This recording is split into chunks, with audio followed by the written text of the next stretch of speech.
मैं विकास सानू एएसआई के पद पर तैनात हूँ, हरियाणा पुलिस। दोस्तों, आज मैं आपके साथ जो वीडियो बना रहा हूँ, ये एक अलग विषय और बेहद ज़रूरी विषय पर मैं आपसे आज बात करूँगा। कल मेरे एक दोस्त का मुझे कॉल आया और उसने मुझे बताया कि उसके साथ साइबर फ्रॉड हुआ है। और उसके साथ साइबर फ्रॉड हुआ और उसने पूरी कहानी बताई कि उसके साथ कैसे हुआ है। तो दोस्तों, जान के बड़ा दुख भी हुआ और एक चीज़ को महसूस किया कि हम बहुत सी वीडियो को शेयर करते हैं, फोटोज़ को शेयर करते हैं, बट कई बार हम उन ज़रूरी चीज़ों को आपस में शेयर नहीं करते जो बहुत ज़रूरी है, हमारे लिए भी और हमारे अपनों के लिए भी। आज हम बात करेंगे साइबर फ्रॉड के बारे में। जितनी मुझे जानकारी है, मैं आपके साथ वो जानकारी इस वीडियो में साझा करूंगा और इसके बाद भी वीडियो बना के हम उन चीज़ों को साझा करेंगे। आज के दिन में अगर हम एक फोटो एक वीडियो डालते हैं तो कुछ ही समय में दुनिया के हर कोने में, कुछ सेकंड्स में ही पहुंच जाता है दुनिया के हर कोने में। तो मेरा ये मानना है, मैंने ये सोचा कि अगर हम इस तरह की बातों को शेयर करते हैं तो शायद हम किसी ना किसी को नुकसान होने से बचा सकते हैं। दोस्तों, साइबर फ्रॉड को हम तरीके से और सिंपल भाषा में, सरल भाषा में समझने का प्रयास करेंगे। धीरे धीरे इसमें अलग अलग वीडियो बनाएंगे। अभी आज के दिन हम साइबर फ्रॉड, आर्थिक साइबर फ्रॉड, जिसमें आर्थिक साइबर फ्रॉड मतलब जिसमें हमें पैसों का नुकसान हो जाता है, किसी प्रकार का आर्थिक नुकसान हो जाता है, उसके बारे में बात करेंगे। साइबर फ्रॉड बेसिकली किसी के भी साथ होता है।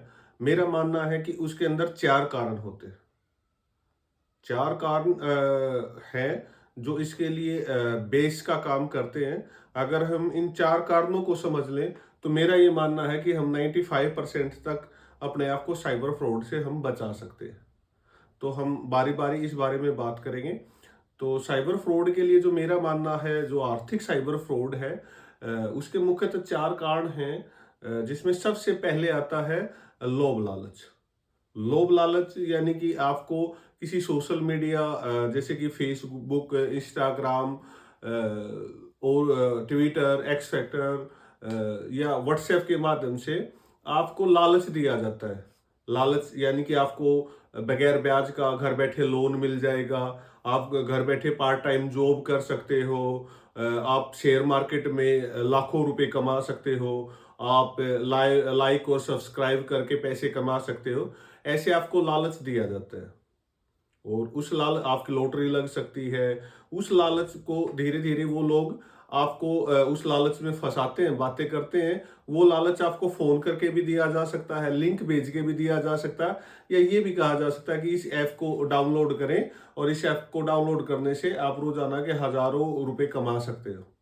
तो दोस्तों, ऐसी किसी भी लालच में अगर आप आ जाते हो, अननोन पर्सन्स के द्वारा जो आपको लालच दिया जाता है, तो मेरा ये मानना है कि आप साइबर फ्रॉड के प्रथम फेज में घुस चुके हो। आपके साथ साइबर फ्रॉड होने वाला है, ये फर्स्ट कैटेगरी है।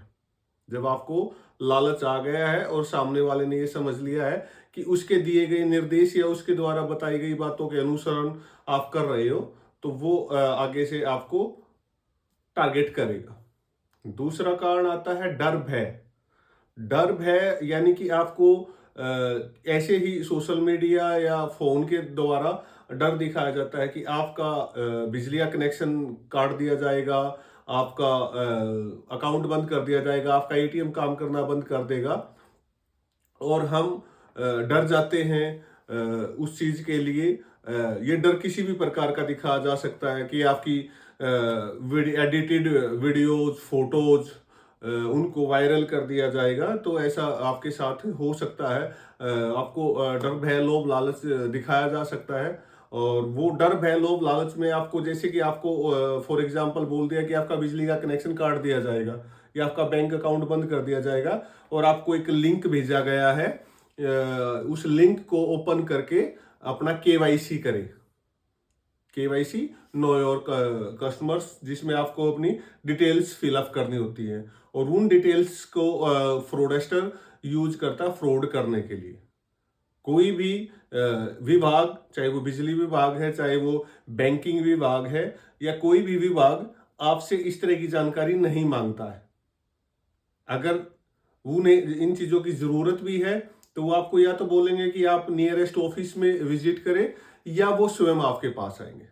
आजकल देखा गया है कि पासपोर्ट के नाम पे भी ठगी की जाने लगी है, कि आपके पासपोर्ट पे ऑब्जेक्शन लग गए हैं, इन ऑब्जेक्शंस को दूर करने के लिए आपको भेजे गए लिंक में आप अपनी डिटेल्स भरें। तो कोई भी लिंक या कॉल करके कोई आपकी जानकारी मांगता है और आपको किसी चीज़ का डर, भय दिखाता है, तो आप साइबर फ्रॉड के शिकार होने वाले हैं। किसी भी प्रकार का डर आपको किसी भी माध्यम, सोशल मीडिया के माध्यम से या फोन के माध्यम से, व्हाट्सएप के माध्यम से दिया जा रहा है, तो आप साइबर फ्रॉड के शिकार हो सकते हैं। तीसरा चीज आता है विश्वास। विश्वास यानी कि आपके पास एक कॉल आता है और सामने वाला बोलता है कि मैं आपका दोस्त बोल रहा हूं, फिर आपको वो बोलेगा कि पहचाना नहीं, फिर आप गैस करेंगे, अमित बात कर रहा है, सुनील बात कर रहा है, वो थोड़ी देर में बोलेगा कि हाँ हाँ हाँ मैं सुनील बात कर रहा हूं, तो आपको विश्वास हो जाता है। वो कॉमन्स नाम का प्रयोग करते हैं। जैसे ही उसने बोला पहचाना, आपने बोल दिया कि विकास तो नहीं बोल रहा है, तो जैसे ही आपने बोला विकास तो नहीं बोल रहा है, तो बोलेगा हाँ विकास ही बोल रहा हूँ, और आपको विश्वास हो जाता है कि आपका दोस्त फोन कर रहा है। ऐसे ही बोल दिया जाता है कि आपके पापा का दोस्त हूँ, आपकी बहन का दोस्त हूँ, आपके भाई का दोस्त हूँ, और मुझे आपके पापा के, आपके भाई के, आपके किसी भी रिलेटिव के पैसे देने थे, और मैं आपको गूगल पे कर रहा हूँ, मुझे उनके 10,000 रुपये देने थे। फिर वो आपको एक मैसेज भेजते हैं, जो एक मोबाइल नंबर से आता है, और उसमें बिल्कुल हूबहू वैसा ही मैसेज होता है जैसे बैंक से आता है, और उसमें वो क्रेडिट अमाउंट लिखी हुई होती है, और आपको लगता है कि पैसे आ गए। फिर वो दोबारा आपको कॉल करते हैं और बोलते हैं कि गलती से 10,000 की जगह 1,00,000 रुपए भेजे गए। आप 10,000 रुपये आपके पापा के, आपके भाई के, आपकी बहन के मुझे देने थे, बाकी आप 90,000 रुपये मुझे वापिस कर दो। आपको सबसे पहले क्या करना चाहिए कि आपको जाके अपना अकाउंट चेक करना चाहिए, लेकिन नहीं, आप लोग जल्दबाजी में उस भेजे गए फेक मैसेज पे ही विश्वास कर लेते हैं, और उसी के आधार पे ये मान लेते हैं कि आपके खाते में पैसे आ गए। फिर वो सामने वाले को आप वापिस में रिवर्ट पैसे भेज देते हो, आपके अकाउंट में कुछ आया नहीं, बल्कि आपने वापिस भेज दिया। ये क्या हुआ कि आपने उस पर विश्वास कर लिया। ऐसे ही कोई आपका नॉन पर्सन बन के वो आपको कहता है कि मेरी मिसिज का एक्सीडेंट हो गया है, मेरे भाई का एक्सीडेंट हो गया, मैं किसी प्रकार की इमरजेंसी में हूं, तो भी आपको वो इमरजेंसी दिखा के आपको विश्वास दिलाएगा कि वो आपका दोस्त है, या आपके किसी रिलेटिव का, परिचित का दोस्त है, और आपसे पैसे मांग लेता है और आप पैसे भेज देते हो। या किसी भी नॉन पर्सन की, जैसे मेरी फोटो है, मेरी फोटो उठा के मैसेंजर पे लगा दी या व्हाट्सएप पे लगा दी, और वहां से कॉल की जाती है। आप व्हाट्सएप पे मेरा फोटो देखते हो, या किसी और अपने परिचित का फोटो देखते हो, अपने दोस्त का फोटो देखते हो, आपको लगता है कि उसी का होगा, और वो आपसे पैसे की डिमांड करता है मैसेज के थ्रू, और आप उसके मैसेज पे ही पैसे भेज देते हो उसके बताए गए नंबर पे, जबकि जिसका फोटो लगाया हुआ होता है उसे पैसों की कोई जरूरत नहीं होती। वो फेक आईडीज बनाई जाती हैं। तो आप सबसे पहले, कोई भी आपके किसी परिचित का फोटो लगाया है, दोस्त का फोटो लगाया है, तो सबसे पहले आप उस नंबर पे कॉल करके पूछें कि क्या आपको सच में पैसों की जरूरत है। ये विश्वास दिला के आपको साइबर फ्रॉड का शिकार बनाया जाता है। अब हमने 3 चीजों पे बात की है। फर्स्ट हमने बात की लोभ लालच पे, सेकंड हमने बात की डर भय दिखा के, और थर्ड हमने बात की आपको किसी भी तरीके से विश्वास दिला के आपके साथ ठगी की जाती है। जो फोर्थ है वो सबसे ज्यादा जरूरी है, ये है साइबर फ्रॉड, साइबर क्राइम के बारे में अवेयरनेस, जागरूकता की कमी। जब आप साइबर फ्रॉड के बारे में जागरूक रहेंगे, जानकारियों को प्राप्त करते रहेंगे, तो आप इन चीजों को पहले से ही अवगत होंगे और आप शिकार नहीं बनेंगे। आपको ये भी नहीं है कि आपने साइबर फ्रॉड के बारे में एक बार जानकारी हासिल कर ली तो लाइफ टाइम आपको जरूरत नहीं पड़ेगी। ऐसा नहीं है। साइबर फ्रॉड्स जो ये लोग करते हैं वो अलग अलग ट्रिक्स का इस्तेमाल करते हैं। जैसे कुछ चीजें ट्रेंड में चलती हैं, ऐसे इनकी ट्रिक्स भी चेंज होती रहती हैं, ट्रेंड में चलती रहती हैं। तो कौन सी ट्रिक्स ट्रेंड में चल रही हैं, ये आपको पता होना चाहिए। और इसके लिए आपको कुछ अलग से रॉकेट साइंस की जरूरत नहीं है। हर किसी के घर में न्यूज़पेपर आता है। पुलिस द्वारा या अन्य अथॉरिटीज के द्वारा न्यूज़पेपर में जो भी साइबर फ्रॉड की वारदात होती है उनको इसीलिए प्रकाशित करवाया जाता है, प्रमुखता से प्रकाशित करवाया जाता है, ताकि लोग उसको पढ़ें और उसके बारे में जानकारी पता चले कि ट्रेंडिंग क्या चल रहा है। तो ये चार चीजें हैं। ये चार चीजें कहीं ना किसी फ्रॉड आपके किसी भी परिचित के साथ अगर हुआ है तो आप उनको ध्यान से उनकी पूरी स्टोरी को सुनोगे तो इन चार चीजों में से एक चीज जरूर मिलेगी। या तो उनको किसी प्रकार का लालच दिया गया, वो लालच में आ गए, या डर भय दिखाया गया, वो डर भय में आ गए, या विश्वास में लिया गया, वो विश्वास उन्होंने कर लिया और उस विश्वास पे उन्होंने पैसे भेज दिए, या उन्हें अवेयरनेस की कमी थी। तो ये चार चीजें हैं। अगर दोस्तों इन चीजों को फॉलो करोगे आप तो मैं मानता हूं कि आप 95% तक साइबर फ्रॉड से बच सकते हो। और ये भी मत समझें कि पढ़े लिखे लोग शिकार नहीं होते हैं। अगर आप साइबर क्राइम का डाटा उठा के देखोगे तो इसमें मेरिट बेस पे जो है वो पढ़े लिखे लोग ही शिकार होते हैं, क्योंकि वो ही ज्यादा यूपीआई, नेट बैंकिंग, अलग अलग एप्स, अलग अलग सोशल मीडिया प्लेटफॉर्म का इस्तेमाल करते हैं। तो पढ़े लिखे लोग ही ज्यादा इसमें शिकार बनते हैं।